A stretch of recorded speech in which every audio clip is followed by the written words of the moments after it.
Mana şu aldığımızda görünüp durgan burunqi nima Mashhad mali bo'lgan. Qaynoq malisidagi malining o'tirdagi mechitga bu.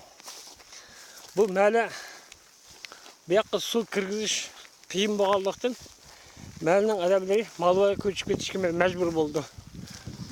Malvoyda bir odamdan bir qora qo'yga shu Malvoyni setib oldi ekanda, Mashhaddan ko'chib ketdi ekan. Bo'lmasa bironda ya bu ochiq ya. Tövünde jangal, su ili mayaqlarda Ipayan ya kengchilik shunchalik.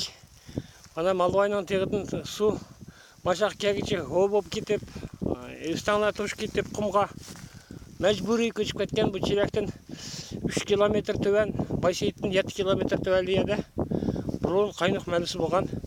Bu malida Uyg'urning qahramon o'g'li G'eni Botir bo'miz Mashhad tug'ilganka, keyin otasi bilan vatanga chiqib ketib,